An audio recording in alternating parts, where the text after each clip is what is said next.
नमस्कार।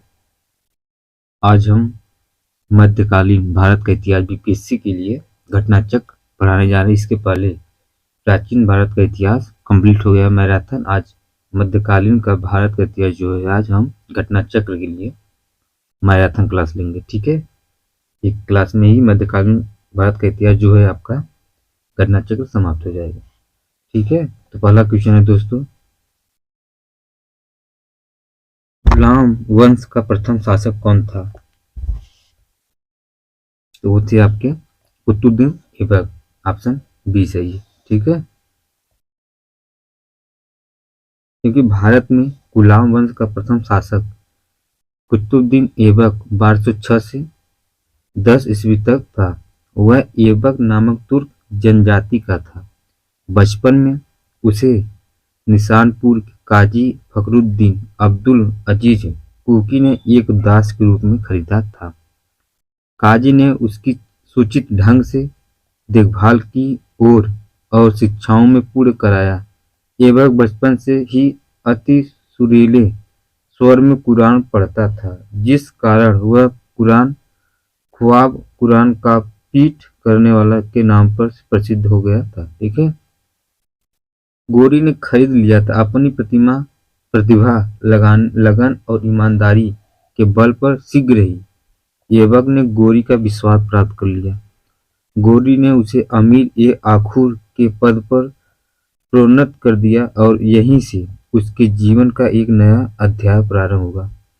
वह दिल्ली का पहला तुर्क शासक, भारत में तुर्की राज्य का संस्थापक भी माना जाता है। गोरी की मृत्यु के बाद लाहौर के नागरिकों का द्वारा आमंत्रित करने पर वहां पहुंचकर शासन सत्ता अपने हाथ में ले लिया था। ठीक है,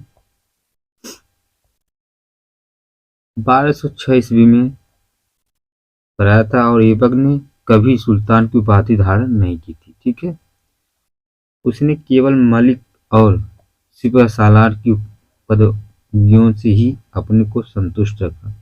गोरी के उत्तराधिकार गियासुद्दीन द्वारा मुक्त पत्र प्राप्त करने के बाद नियम पूर्वक 1208 ईस्वी में ऐबक को दासता से मुक्ति मिला था।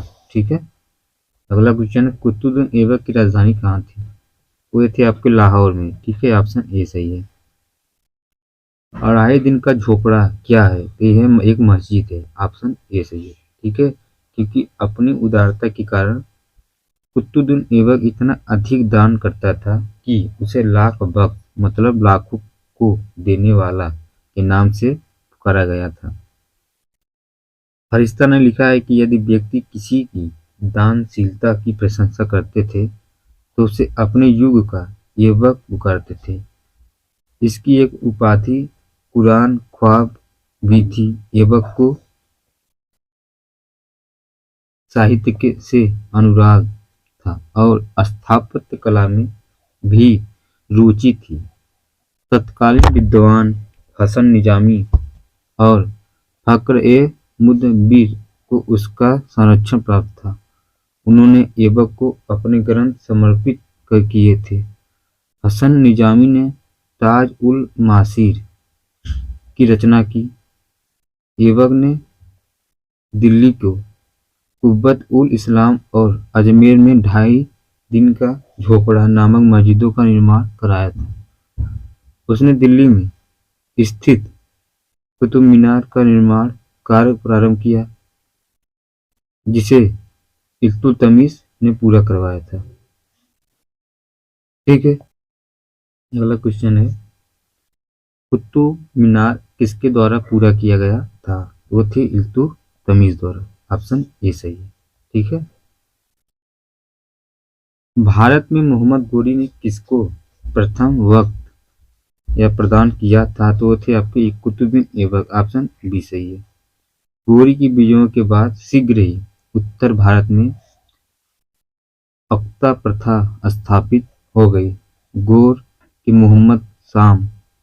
मोहम्मद गोरी ने कुतुबुद्दीन ऐबक को 1191 ईस्वी में फांसी का अक्ता या इक्ता प्रांत प्रदान किया गया था।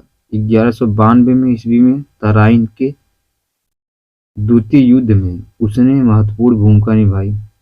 उसके कार्यों से प्रसन्न होकर गोरी ने उसे क्रमशः कुहराम और समाना का प्रशासक नियुक्त किया। वस्तुतः 1192 से 1206 ईस्वी तक उसने गोरी के प्रतिनिधि के रूप में उत्तरी भारत के विजित भागों का प्रशासन संभाला। इस अवधि में ऐबक ने उत्तरी भारत में तुर्की शक्ति का विस्तार भी किया है। ठीक है, अगला क्वेश्चन है, बिहार का प्रथम मुस्लिम विजेता कौन था? वो थे आपके बख्तियार खिलजी। ऑप्शन सी सही है। मोहम्मद गोरी के एक साधारण दास इख्तियारुद्दीन मोहम्मद बिन बख्तियार खिलजी 1193 ईस्वी से 1202 ईस्वी के मध्य बिहार की विजय की तथा नालंदा एक विक्रमशिला बिहार को तहस नहस का राजधानी ओदंतपुरी पर कब्जा कर लिया।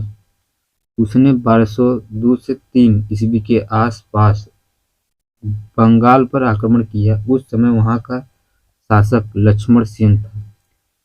वह बिना युद्ध किए ही भाग निकला। तुर्की सेना ने राजधानी नदिया में प्रवेश कर पूरी तरह लूटपाट किया था। ठीक है, अगला है आपका, बिहार पर बख्तियार खिलजी के हमले का पहला विवरण प्राप्त हुआ था, तो वो थे आपके तबकात-ई नासिरी से। ठीक है, ऑप्शन बी सही है। अगला क्वेश्चन है, नालंदा बिहार का विध्वंस किया था, तो वो थे आपके बख्तियार खिलजी। Option A. अगला क्वेश्चन है, इल्तुतमिश ने बिहार में अपना प्रथम सूबेदार नियुक्त किसे किया था? वो थे आपके मलिक जानी। ऑप्शन डी सही है। 1225 ईस्वी में इल्तुतमिश ने बिहार शरीफ एवं राढ़ पर अधिकार कर राजमहल की पहाड़ियों में तेलियारगढ़ी के समीप हिसामुद्दीन एवाज को पराजित किया। युवराज ने इल्तुतमिश की अधीनता स्वीकार कर ली। इल्तुतमिश ने एवाज के स्थान पर मलिक जानी को बिहार का सूबेदार नियुक्त किया था। ठीक है, अगला क्वेश्चन है, वह प्रथम मुस्लिम शासक कौन था जिसने शासन के सिद्धांत को राजाओं के ईश्वरीय अधिकार सिद्धांत के समान प्रतिपादित किया था? वो थे आपके बलवन। ऑप्शन सी सही है। ठीक है, क्योंकि बलवन प्रथम मुस्लिम शासक था जिसने शासन के सिद्धांत को राजाओं के ईश्वरीय अधिकार सिद्धांत के समान प्रतिपादित किया था।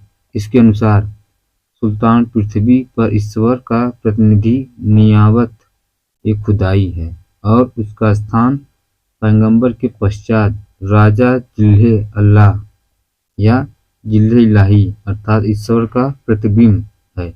उसने पुत्र बुखरा खां से कहा था, सुल्तान का पद निरंकुशता का सजीव प्रतीक है। ठीक है, अगला क्वेश्चन है, किसी दिल्ली सुल्तान ने रक्त और लौह की नीति अपनाई है? तो वो है आपके बलवन। ऑप्शन बी सही है। बलवन के विषय में कहा गया है कि उसने रक्त और लौह की नीति अपनाई थी। बलवन के राजस्व सिद्धांत की दो मुख्य विशेषताएं थी। प्रथम, सुल्तान का पद ईश्वर के द्वारा प्रदत्त होता है और द्वितीय, सुल्तान का निरंकुश होना आवश्यक है। उसके अनुसार सुल्तान पृथ्वी पर ईश्वर का प्रतिनिधि या नियामत एक खुदाई है और उसका स्थान पैगंबर के पश्चात है। सुल्तान को कार्य करने की प्रेरणा और शक्ति ईश्वर से प्राप्त होता है। इस कारण जनसाधारण या सरदारों को उसके कार्यों की आलोचना का अधिकार नहीं है। ठीक है, पहला क्वेश्चन है, जब उसने राजतत्व किंगशिप प्राप्त किया तो वह शरीयत के नियमों और आदेशों से पूर्णतः स्वतंत्र था। बरेली ने यह कथन किस सुल्तान के लिए कहा था? तो वो थे आपके अलाउद्दीन खिलजी। ऑप्शन सी सही है। जियाउद्दीन बरेली ने वक्त कथन अलाउद्दीन खिलजी के लिए कहा है अलाउद्दीन दिल्ली का पहला सुल्तान था जिसने धर्म पर राज्य का नियंत्रण स्थापित किया। इस संदर्भ में अपनी नीति की व्याख्या करते हुए वह स्वयं कहता है कि मैं नहीं जानता कि कानून की दृष्टि से क्या उचित है और क्या अनुचित। मैं राज्य की भलाई अथवा अवसर विशेष के लिए जो उपयुक्त समझता हूँ उसी को करने की आज्ञा देता हूँ। ठीक है।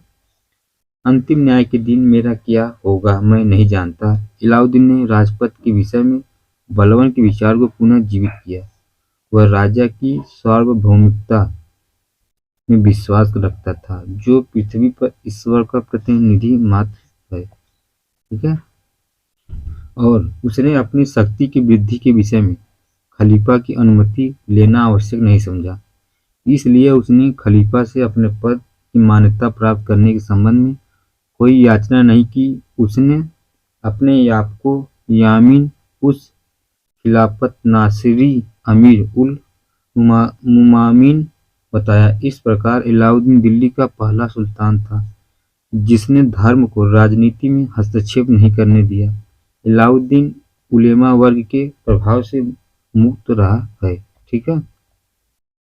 अगला क्वेश्चन है अलाउद्दीन खिलजी के प्रसिद्ध सेनापतियों में किसकी मंगोलों के विरुद्ध लड़ते हुए मृत्यु हुई थी। वो थे आपके जफर खां। ऑप्शन ए सही है। अलाउद्दीन का प्रसिद्ध सेनापति जफर खां मंगोलों के विरुद्ध लड़ता हुआ मारा गया जो अपने समय का श्रेष्ठ और साहसी सेनापति था। जफर खां के शौर्य और भारतीय सेना की सुदृढ़ता से मंगोल इतने प्रभावित हुए कि वे उसी रात को 30 कोस पीछे हट गए और वापस चले गए। ठीक है।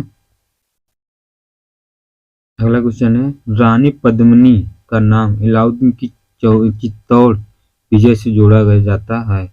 उनके पिता का नाम क्या है। तो वो थे राणा रतन सिंह। ठीक है।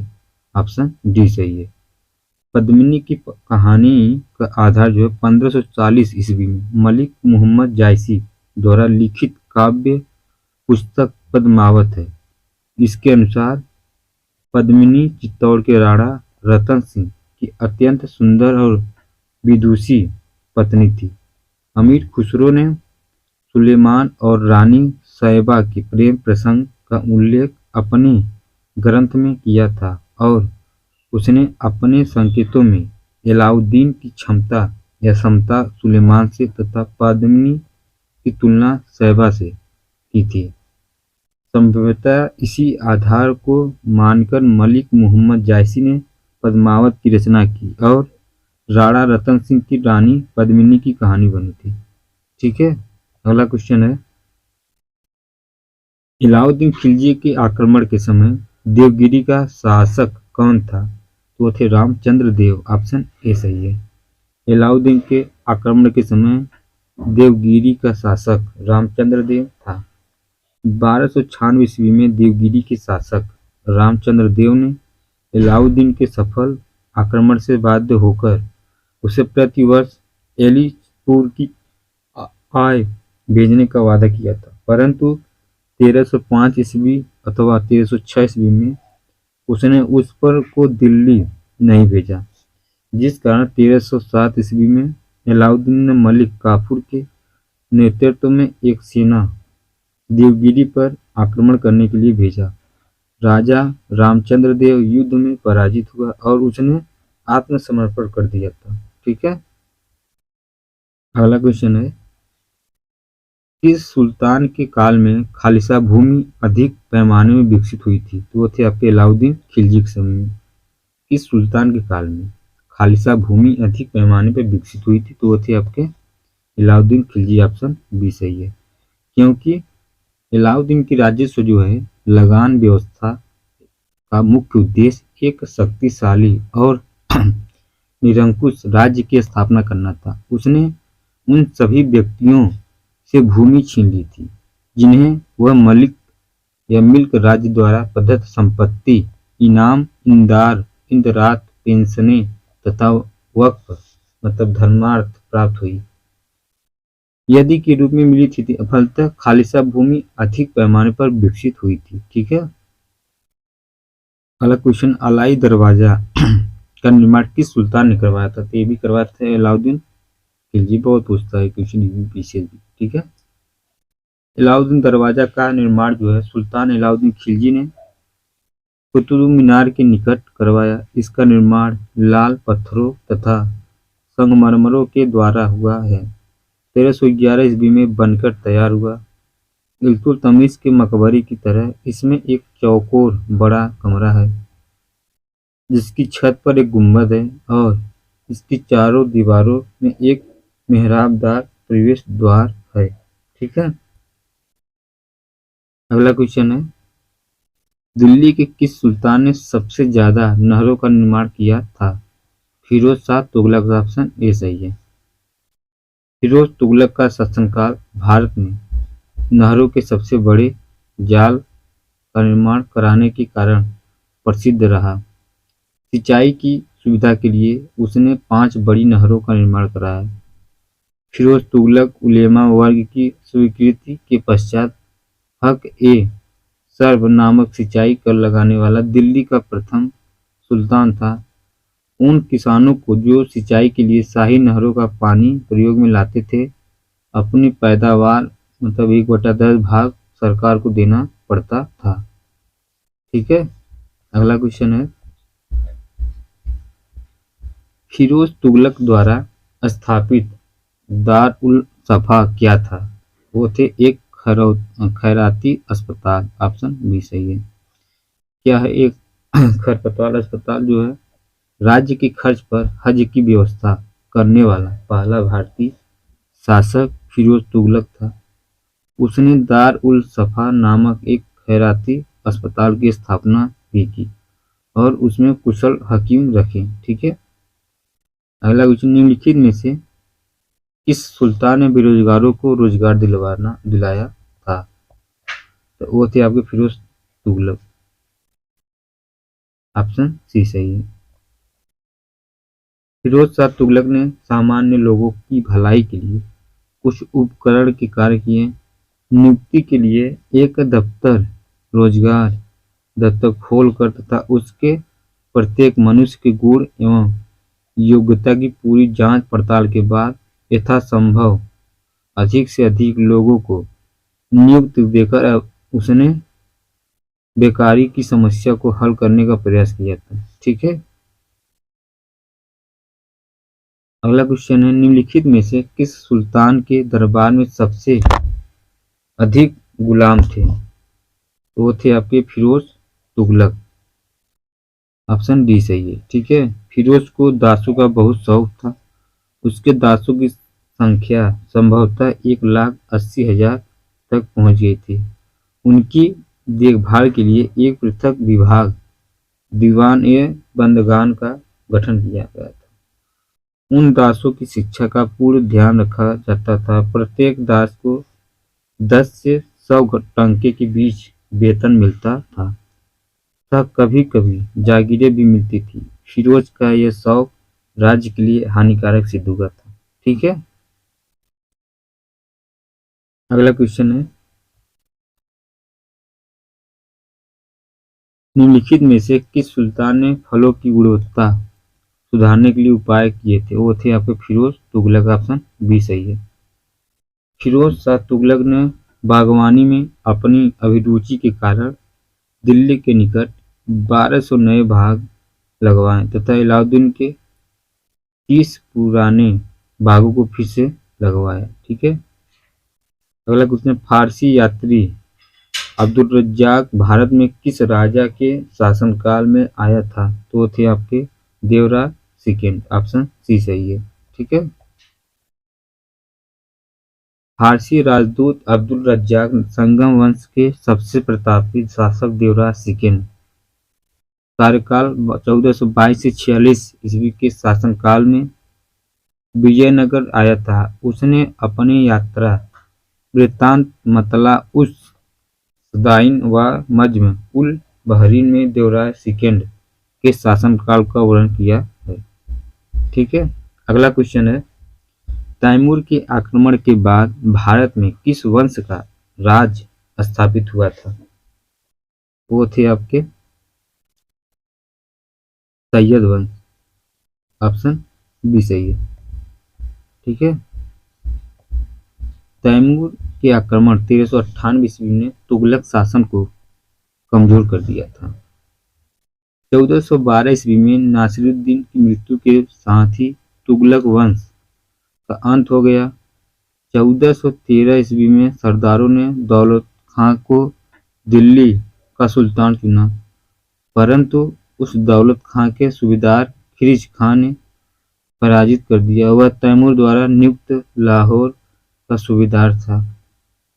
तैमूर के आक्रमण के बाद 1414 ईस्वी में उसने दिल्ली पर अधिकार कर एक नए वंश सैयद वंश की नींव डाली थी। ठीक है। अगला क्वेश्चन है,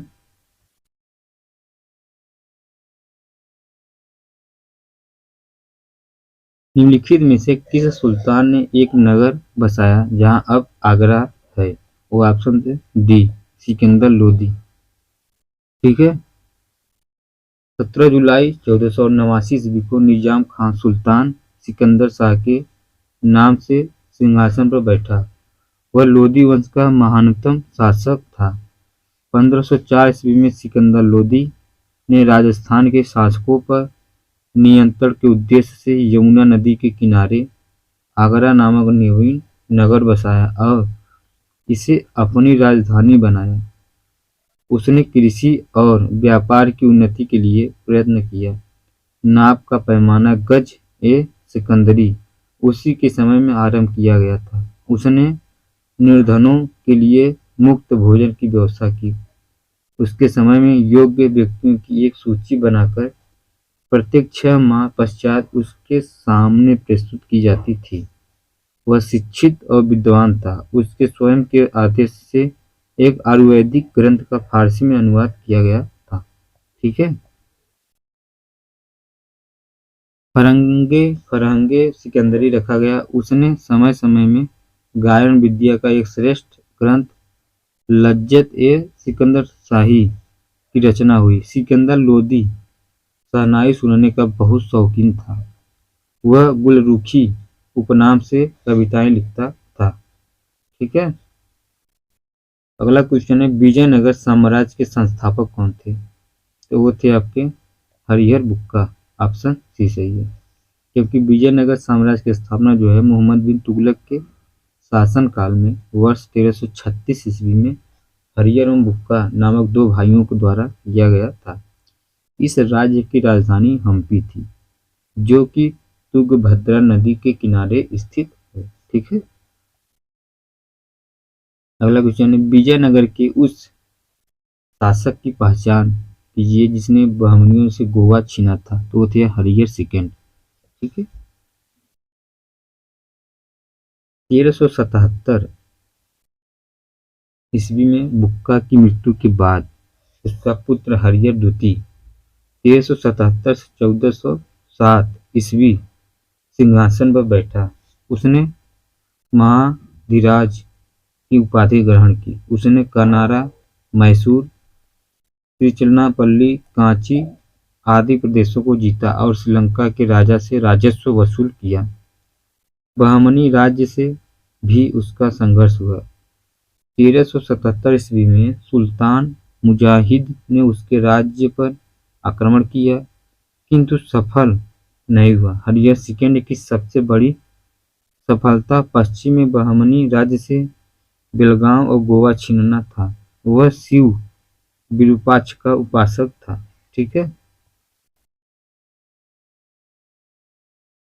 विजयनगर के राजा कृष्णदेव राय ने गोलकुंडा का युद्ध किस राजा के साथ लड़ा था?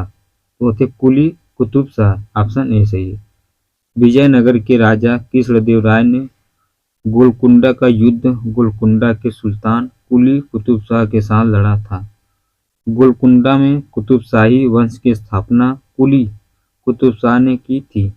जब कृष्णदेव राय उड़ीसा के साथ युद्ध में व्यस्त था, तब कुतुबुद्दीन ने विजयनगर की सीमा पर स्थित पागल और गुंटूर के दुर्ग पर आक्रमण किया तथा वारंगल, कोंडबिंदु आदि के किले जीत लिए थे।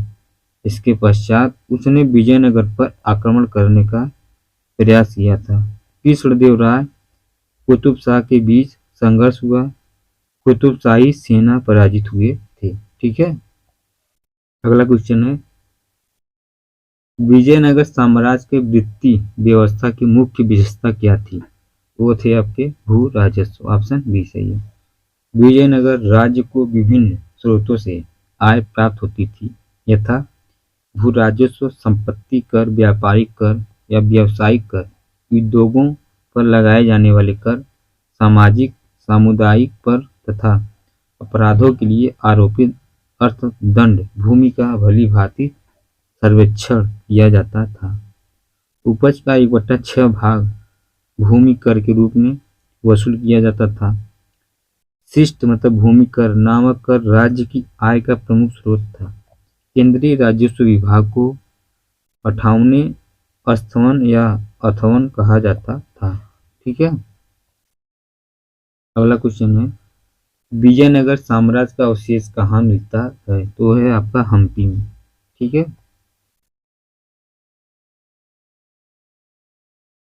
हम्पी के खंडहर वर्तमान कर्नाटक में अवस्थित विजयनगर साम्राज्य की प्राचीन राजधानी का प्रतिनिधित्व करते हैं। विजयनगर काल में बना विरूपाक्ष मंदिर यहीं पर अवस्थित है। हम्पी यूनेस्को की विश्व विरासत स्थलों की सूची में भी सम्मिलित है। दीवान अर्ज विभाग संबंधित था, वो थे आपके रक्षा विभाग। ऑप्शन सी सही है। ठीक है, दीवान खारिज अथवा खारिज मुमालिक सल्तनत काल में सैन्य विभाग का प्रमुख अधिकारी होता था और आरिज ए मुमालिक का विभाग ही दीवान अर्ज कहलाता था। इस विभाग की स्थापना बलवान ने की थी। ठीक है, अगला क्वेश्चन है, शिवाजी की राजधानी कहाँ थी? तो थे रायगढ़ में। ऑप्शन ए सही है। 1674 ईस्वी में शिवाजी ने अपना राज्याभिषेक करवाया था तथा छत्रपति की उपाधि धारण की थी एवं रायगढ़ को अपनी राजधानी बनाया। उस युग के महान विद्वान बनारस के पंडित विश्वेश्वर उर्फ गंगा भट्ट ने उन्हें छत्री घोषित करते हुए उनका राज्याभिषेक कराया था। ठीक है, अगला क्वेश्चन, बहमनी राज्य का संस्थापक कौन था? तो वो थे आपके अलाउद्दीन हसन। ऑप्शन ए सही है। दक्कन के अमीरान ए सादाह के विद्रोह के परिणाम स्वरूप मुहम्मद बिन तुगलक के शासनकाल के अंतिम दिनों में बहमनी साम्राज्य की स्थापना हुई। जफर खां हसन गंगू 1343 से 1358 ईस्वी नामक एक सरदार ने अलाउद्दीन हसन बहमन शाह की उपाधि धारण करके 1347 ईस्वी में सिंहासनारूढ़ हुआ और बहमनी साम्राज्य की नींव डाली।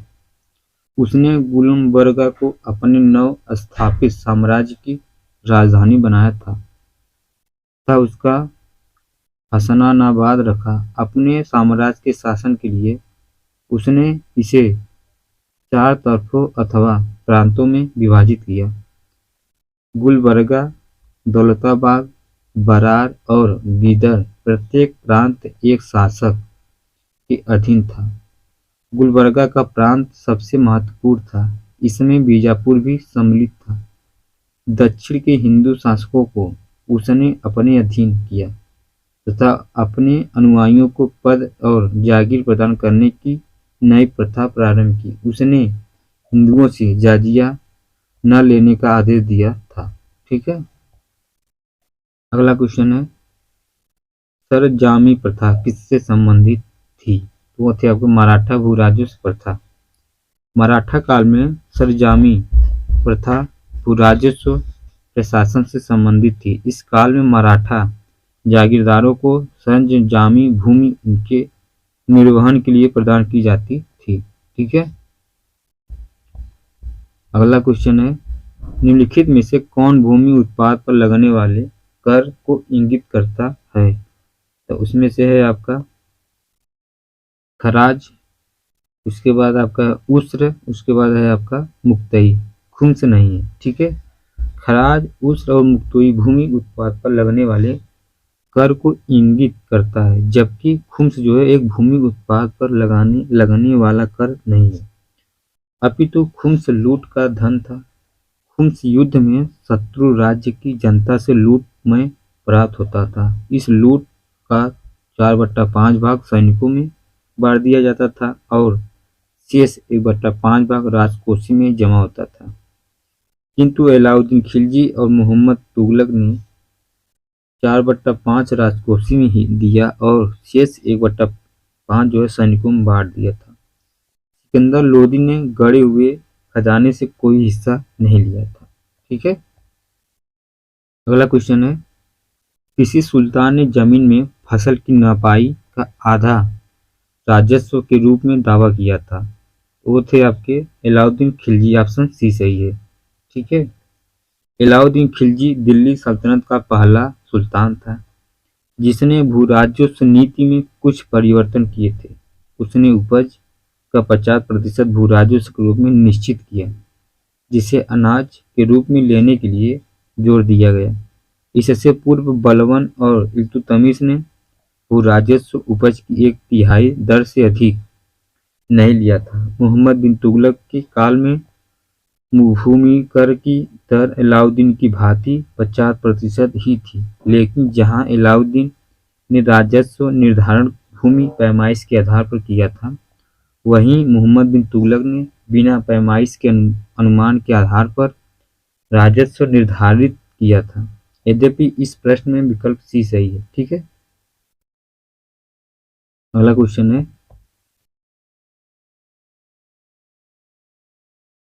शेख बहाउद्दीन जकारिया किस संप्रदाय के थे? तो वो थे आपके सोहरावर्दी संप्रदाय के थे। ऑप्शन ए सही है। ठीक है, भारतवर्ष में सोहरावर्दी संप्रदाय शेख बहाउद्दीन जकारिया 1182 से 1262 ईस्वी से प्रारंभ हुआ। सूफियों के इस संप्रदाय में शेख सदरुद्दीन आरिफ, शेख रुकनुद्दीन अबुल फतह और शेख जलालुद्दीन सुर्ख आदि हुए हैं। इस संप्रदाय के संत समूह सुखमय जीवन पर बल देते थे, धन और संपत्ति को साधना में बाधक नहीं मानते थे।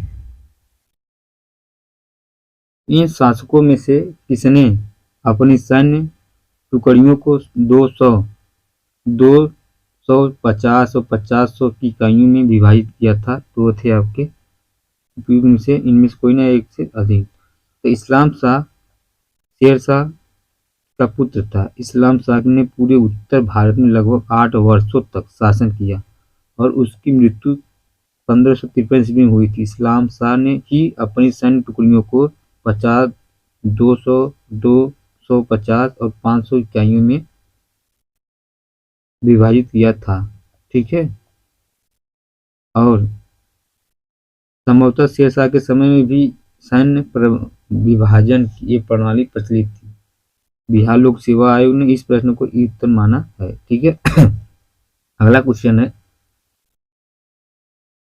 जवाबित का संबंध किससे था? तो ये आपके राज्य कानून से। ठीक है, जवाबित का संबंध है जो राज्य कानून से था। ठीक है, अगला क्वेश्चन है, सल्तनत काल के सिक्के या टंका ससगनी एवं जीतल किन धातुओं के थे? तो थे चांदी, चांदी और तांबा। ऑप्शन ए सही है। सल्तनत काल में टंका चांदी एक जीतल तांबे का बना होता था। ये दोनों सिक्के इल्तुतमिश द्वारा प्रचलित किए गए थे। ससगनी भी चांदी का सिक्का था। टंका एवं जीतल का अनुपात जो है 1/48 या 1:48 का था। ठीक है, भारत में कागज का प्रयोग कब से प्रारंभ हुआ था? तो यह 12वीं शताब्दी से। ऑप्शन ए सही है।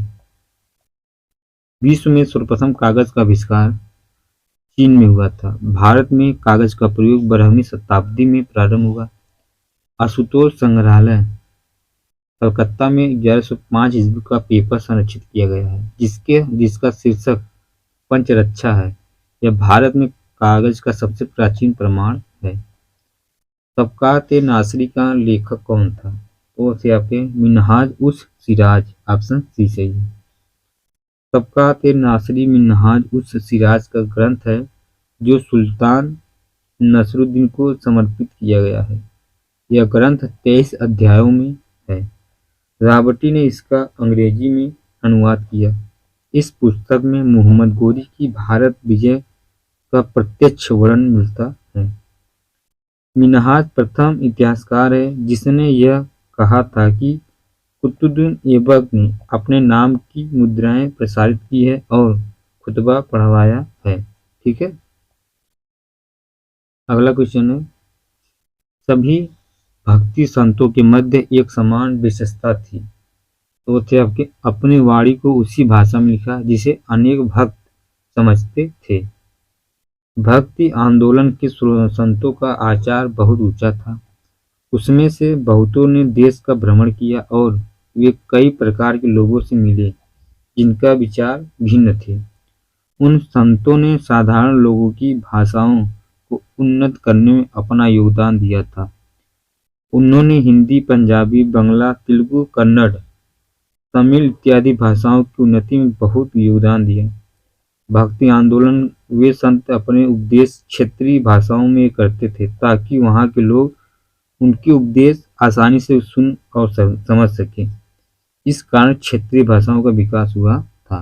ठीक है, अगला क्वेश्चन है, निम्नलिखित में से किस सुल्तान से निजामुद्दीन औलिया ने भेंट करने से इनकार कर दिया था? तो वो थे आपके अलाउद्दीन खिलजी। ऑप्शन बी सही है। ठीक है, क्योंकि शेख निजामुद्दीन औलिया ने 7 सुल्तानों का राज्य देखा जो कि एक के बाद एक सत्तासीन होते रहे, किंतु वे कभी भी किसी के दरबार में नहीं गए।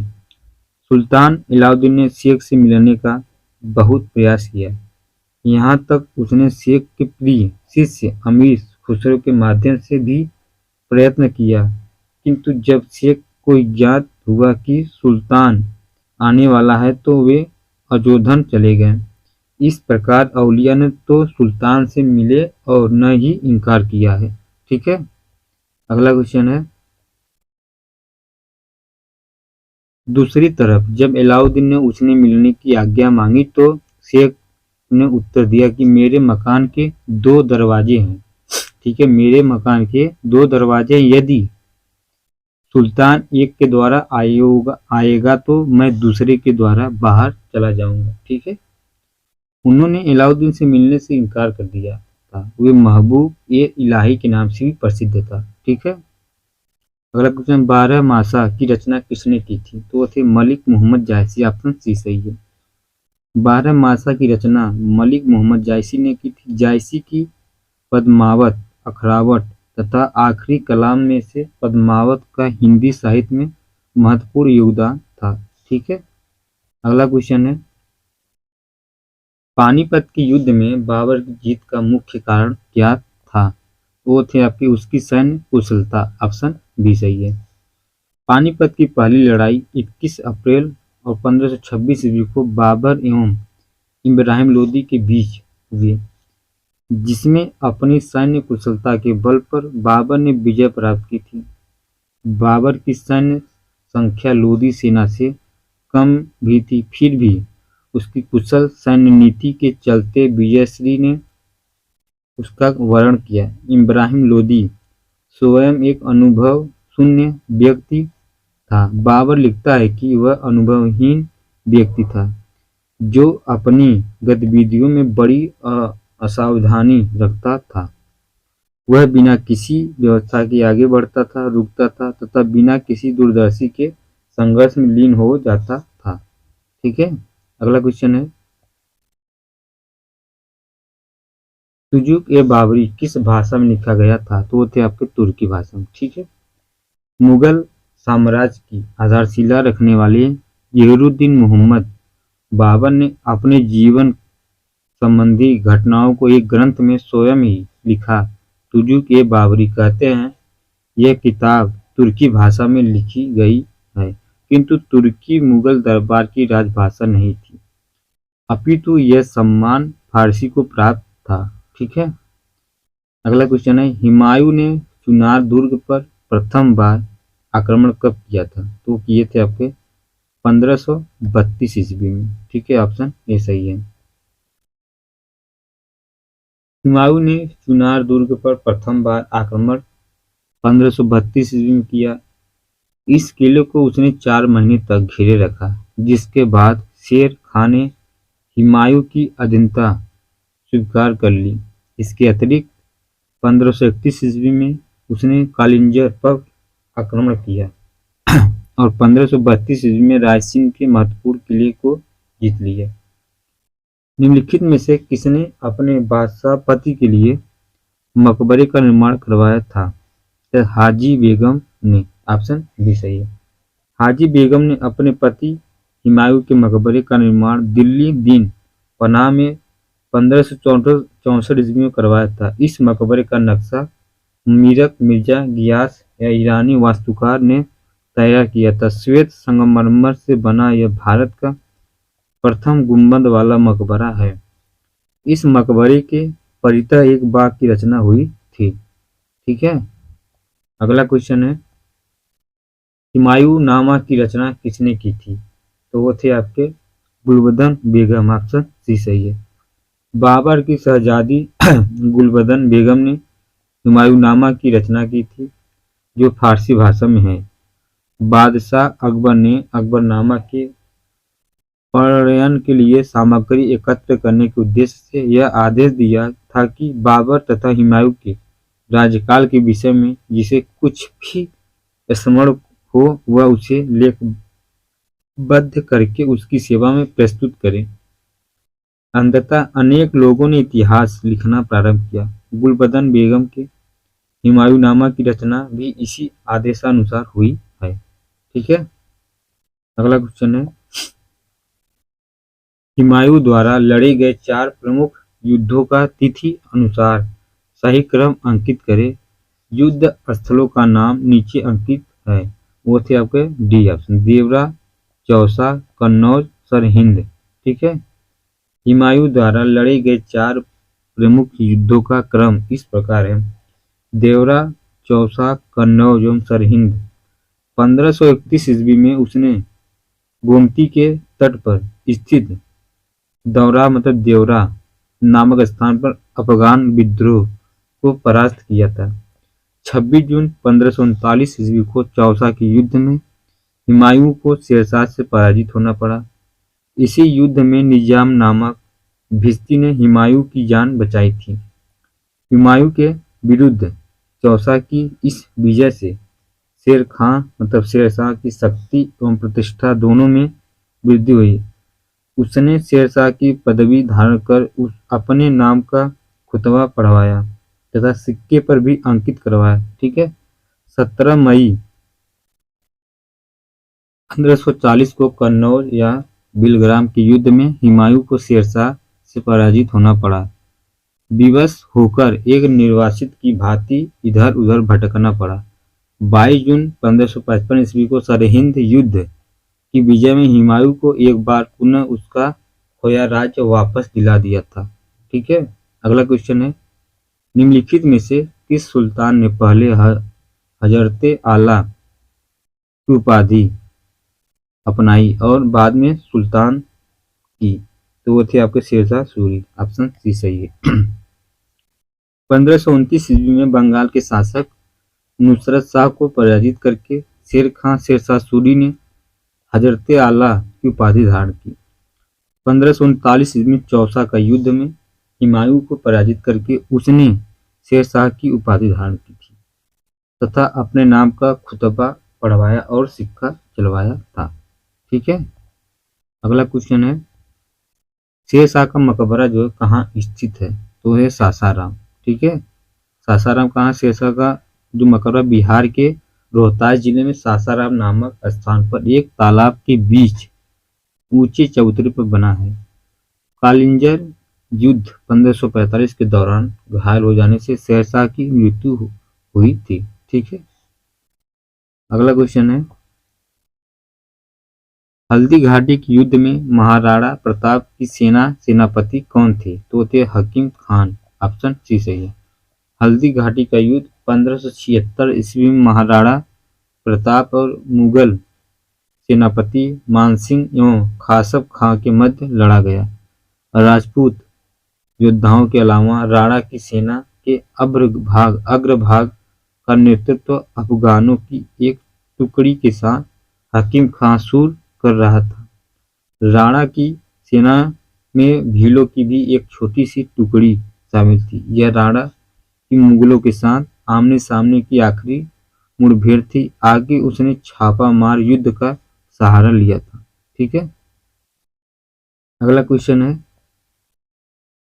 निम्नलिखित में से किस मुगल शासक ने तीर्थ यात्रा कर समाप्त कर दिया था? तो वो थे आपके अकबर। ठीक है, ऑप्शन डी सही है। मुगल शासन व्यवस्था को स्थापित करने का श्रेय अकबर को ही है।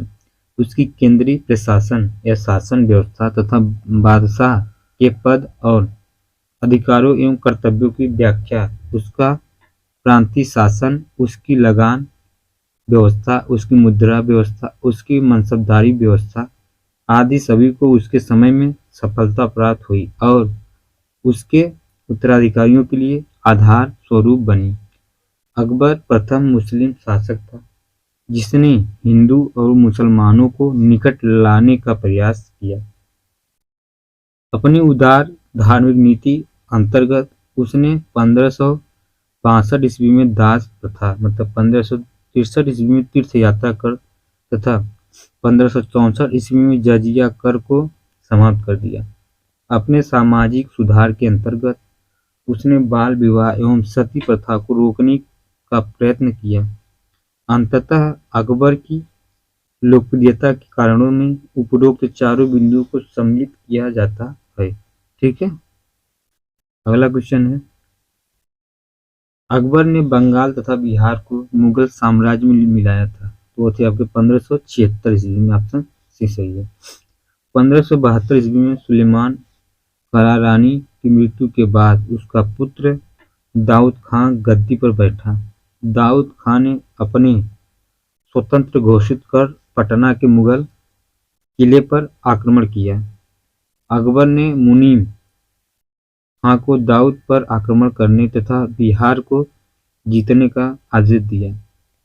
मुनीम खां ने दाऊद खां को युद्ध में पराजित किया तथा 1574 ईस्वी में बिहार पर मुगलों का आधिपत्य हो गया। पराजित होने के बाद दाऊद बंगाल भाग गया, किंतु 12 मार्च 1576 को तोडरमल, मुजफ्फर या खां एवं हुसैन कुली खां ने मिलकर दाऊद को पूर्णतः पराजित किया। इस प्रकार 1576 ईस्वी में बंगाल तथा बिहार को पूर्ण रूप से मुगल साम्राज्य में मिला लिया गया।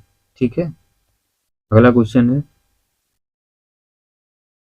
भारत में किसके शासनकाल में इंग्लिश ईस्ट इंडिया कंपनी का गठन हुआ है? तो यह आपके आयकर या अकबर। ऑप्शन बी सही है। ठीक है, दिसंबर 1599 ईस्वी में लंदन में कुछ व्यापारियों ने लॉर्ड मेयर की अध्यक्षता में एक सभा का आयोजन किया था। इसमें पूर्वी द्वीप समूह के साथ व्यापार को योजनाएं तैयार की गई। इन व्यापारियों ने पूर्व के देशों के साथ व्यापार करने के आशय 1599 ईस्वी में एक कंपनी का गठन किया गया था। इसका नाम governor and company of merchants of London trading into the east Indies रखा गया है। इसे जॉन कंपनी के नाम भी जाना जाता था। इस दौरान भारत का बादशाह अकबर 1556 से 1605 ईस्वी था। ठीक है, अगला क्वेश्चन है, आईन अकबरी किसके द्वारा लिखी गई थी? तो ये आपके अबुल फजल। ऑप्शन डी सही है। ठीक है, आईन अकबरी अकबर के नवरत्नों में से एक अबुल फजल था। ठीक है, यह अकबरनामा के 3 भागों में से तीसरा भाग है। इसमें अकबर कालीन शासन व्यवस्था का आधिकारिक वृत्तांत है। ठीक है, इत्मादुल्ला का मकबरा आगरा में किसने बनवाया था? तो नूरजहां। ठीक है, ऑप्शन सी सही है। इत्मादुल्ला का मकबरा नूरजहां ने 1622 से 28 ईस्वी के मध्य अपने पिता की मृत्यु के बाद बनवाया। यह आगरा में यमुना नदी के तट पर स्थित एक अत्यंत अलंकारिक इमारत है। यह चतुर्भुज जाकर मकबरा बेदांग सफेद संगमरमर का बना ऐसा पहला मकबरा है जिसमें बड़े पैमाने पर संगमरमर का प्रयोग किया गया है तथा अलंकरण के लिए इस्लामिक भवनों में पहली बार पित्तदूरा संगमरमर में सोने तथा कीमती पत्थरों की जुड़ावट शैली का प्रयोग किया गया था। ठीक है, अगला क्वेश्चन है पर्चिनाकारी पिट्टाड्यूरा निम्न में से किसने संबंधित है? वो थे आपके ए, दीवारों में अर्ध कीमती पत्थर जड़कर फूलों की नक्काशी करना। पर्चिनाकारी पिट्टाड्यूरा दीवारों में अर्ध कीमती पत्थर जड़कर फूलों की नक्काशी करने से संबंधित है। धातव्य है कि भारत में पिट्टाड्यूरा नामक जड़ाऊ कार्य सर्वप्रथम इत्माद उद्दौला के मकबरे में किया गया था। इस मकबरे का निर्माण जहांगीर की पत्नी नूरजहां ने करवाया था। ठीक है, अगला क्वेश्चन है मध्यकाल में बटाई शब्द का अर्थ था बी लगान निर्धारण का तीसरा। मध्यकाल में बटाई शब्द का तात्पर्य लगान निर्धारण की एक पद्धति थी जिसमें वास्तविक उपज का बंटवारा राज्य और कृषक के बीच था। शेरशाह सूरी ने लगान निर्धारण के लिए 3 प्रणालियां अपनाई थी। पहला है नक्श या मुक्ताई अथवा कनकुल, दूसरा है नकदी अथवा जब्ती, तीसरा है गल्ला बख्शी बटाई, खेत बटाई या लंका बटाई या रास बटाई। ठीक है, अगला क्वेश्चन है किस मुगल शासक ने चित्रकारी के लिए कारखाने बनवाए थे? तो वो थे हुमायूं। ऑप्शन ए सही है। हुमायूं ने चित्रकारी के लिए कारखाना NCERT के अनुसार निगार खाना, जबकि अन्नु मनुजा की पुस्तक के अनुसार तस्वीर खाना बनवाया था जो पुस्तकालय से जुड़ा था। ठीक, ज्ञातव्य है कि बिहार लोक सेवा आयोग ने अपने उत्तर पत्र में इस प्रश्न को उत्तर बी माना है। A critical study for Mughal painting during Akbar yes रंग, ठीक है, अनुसार तस्वीर खाना बनवाया था। दस्ताना ए अमीर हमजा का चित्रकान किसके द्वारा किया गया है? तो वो थे आपके, इसमें देखिए इसका क्वेश्चन जो है क्लियर नहीं हुआ है, इसके आयोग ने इसका छोड़ दिया है। अकबर ने अनेक ग्रंथों को चित्रित करवाया था। इसमें सर्वप्रथम दास्तान ए अमीर हमजा है। यह हुमायूं के काल में चित्रित होना प्रारंभ हुआ था। अकबर के शासनकाल में पूर्ण हुआ। बदायूंनी और शाह नवाज खां के अनुसार इसे तैयार करने में लगभग 15 वर्ष लगने थे और पहले सैयद अली तथा बाद में अब्दुलसद की देखरेख में प्रायः 50 चित्रकारों ने इसे तैयार करने में हिस्सा लिया था। इसमें करीब 1400 मित्र हैं। सभी चित्र 27x20 आकार वाले असामान्य रूप से लंबे चौड़े फोलियों की एक तरफ चिपकाए हुए थे। यह ग्रंथ फारसी नायक अमीर हमजा मोहम्मद साहब के चाचा की वीरतापूर्वक कारनामों का उल्लेख मिलता है। ठीक है, अगला क्वेश्चन है यूरोपीय चित्रकारी यूरोपियन पेंटिंग्स का प्रवेश किसके दरबार में हुआ था? तो वो थे आपके अकबर। ठीक है, अकबर का दरबार में यूरोपीय चित्रकला का प्रवेश पुर्तगालियों के माध्यम से हुआ था, जिसने मुगल चित्रकारों ने 2 विशेषताएं ग्रहण की थी। पहला व्यक्ति विशेष का चित्रण, दूसरा दृश्य में आगे दिखने वाली वस्तुओं को छोटे आकार में बनाना। चित्रकला का विकास हुमायूं के शासनकाल में प्रारंभ हुआ था। अकबर के शासनकाल में यूरोपीय चित्रकला का प्रभाव मुगल चित्रकला शैली पर पड़ा। अकबर के दरबार में मिस्किन एक यूरोपीय शैली का चित्रकार था। अकबर के समय दशवंत अग्रणी चित्रकार था। जहांगीर के शासनकाल को मुगल चित्रकला का स्वर्ण युग मतलब स्वर्णकाल कहा जाता है। ठीक है, अगला क्वेश्चन है, दसवंत और वसावन प्रसिद्ध चित्रकार मुगल सम्राट के राज दरबारी थे, वो थे आपके अकबर। ऑप्शन ए सही है। दसवंत और वसावन अकबर कालीन चित्रकलाकार थे। दसवंत जो एक कहार का बेटा था, काम से अकबर इतना प्रभावित हुआ था कि उसने अपने समय के अग्रणी चित्रकार बनने में सहयोग किया था, किंतु बाद में यह महान चित्रकार मानसिक रूप से विक्षिप्त हो गया था और 1584 ईस्वी में इसने आत्महत्या कर ली थी। ठीक है, अकबर कालीन चित्रकारों के नाम अबुल फजल ने अपनी पुस्तक आईने अकबरी में गिनाए थे। दसवंत, बसावन, केशव लाल, मुकुंद मिस्कन, फारूक कलम, माधव, जगन्नाथ, महेश, मेघकरण, तारा, सांवल और हरिवंश आदि। ठीक है, अगला क्वेश्चन है, मुगल चित्रकला किसके नेतृत्व में अपने शीर्ष बिंदु पर थी, वो थे आपके जहांगीर के काल में। ऑप्शन ए सही है, क्योंकि मुगल चित्रकला जहांगीर के काल में अपने शिखर पर पहुंच गई थी।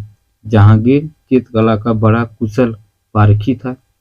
मुगल शैली में मनुष्यों का चित्र बनाते समय एक ही चित्र में विभिन्न चित्रकारों द्वारा मुख, शरीर तथा पैरों को चित्रित करने का रिवाज था। जहांगीर का दावा था कि वह किसी भी चित्र में विभिन्न चित्रकारों के अलग अलग योगदान को पहचाना सकता था। शिकार, युद्ध तथा राज्य दरबार के दृश्यों को चित्रित करने के लिए अलावा जहांगीर के काल में मनुष्य तथा जानवरों के चित्रों को बनाने की कला में विशेष प्रगति हुई थी। अबुल हसन ने जहांगीर के सिंहासनारोहण का एक चित्र बनवाया था, जिसे जहांगीर की आत्मकथा तुजुक-ए-जहांगीरी मुख्य पृष्ठ पर लगा दिया गया। इस प्रकार जहांगीर के काल को मुगल चित्रकला का स्वर्णयुग कहा जाता है। ठीक है, अगला क्वेश्चन है, जाप्ती प्रणाली किसकी उपज थी, तो वो थे आपके अकबर की। ऑप्शन डी सही है।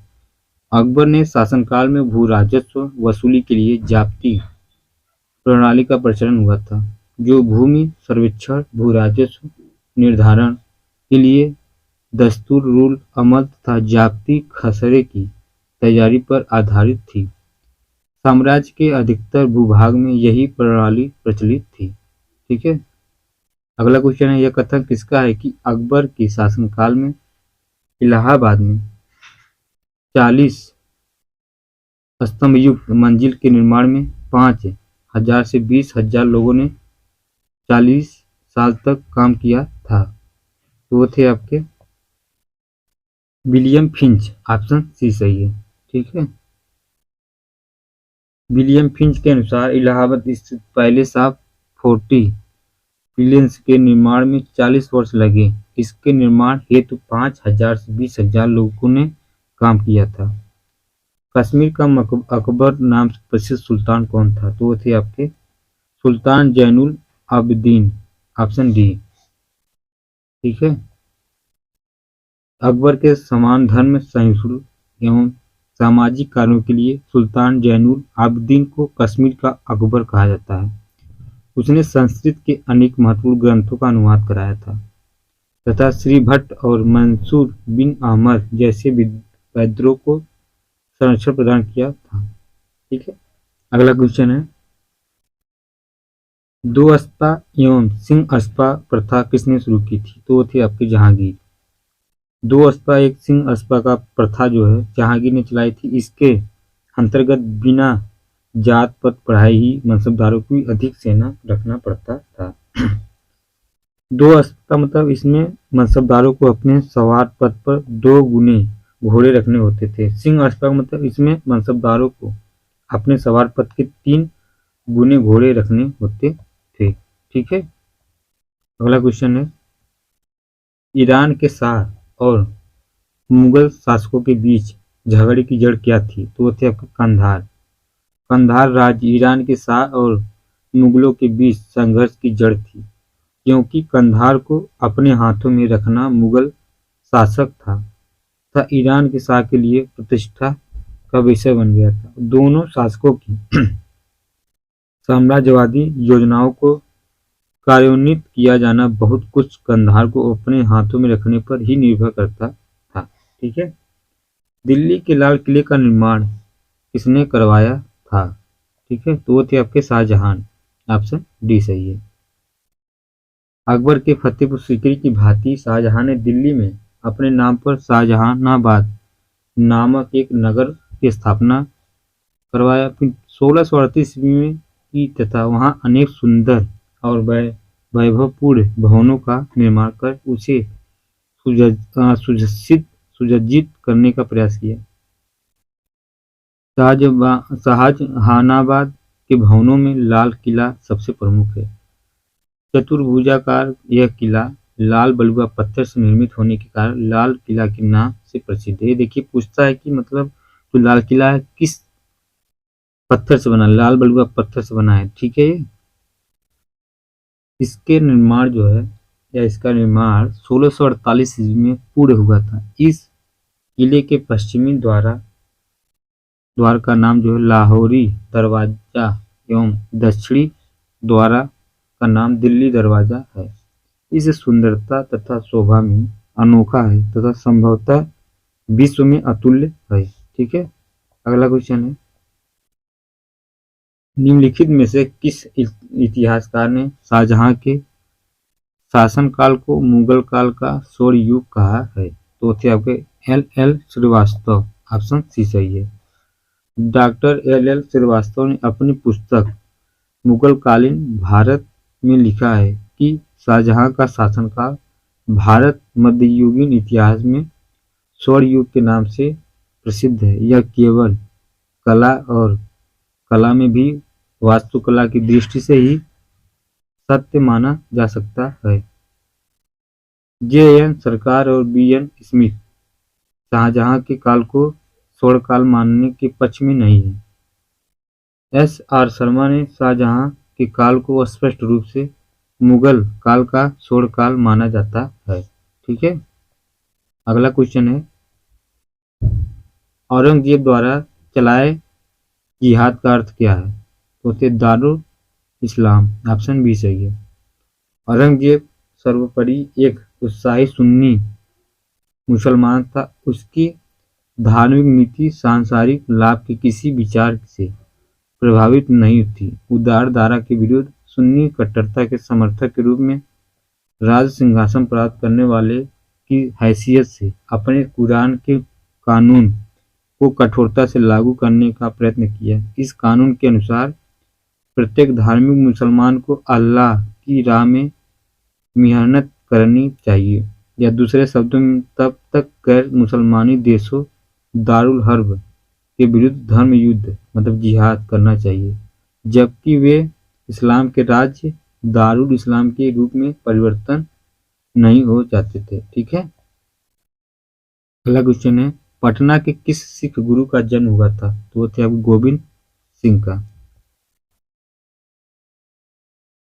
गुरु गोविंद सिंह सिखों के 10वें गुरु थे।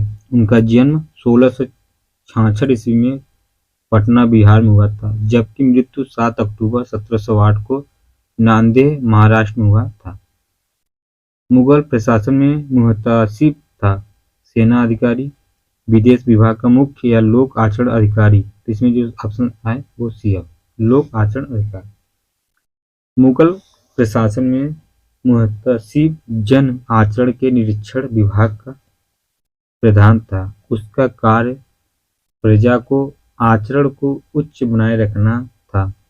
प्रजा के आचरण को शुद्ध बनाए रखने के लिए अकबर ने नगरों में मंदिरों की बिक्री तथा वेश्याओं का निवास निश्चित घोषित कर दिया था। वेश्याओं को नगर से निष्कासित करके एक नए स्थान पर बसाया गया और उसका नाम शैतानपुरी रखा गया था। ठीक है। अगला क्वेश्चन है,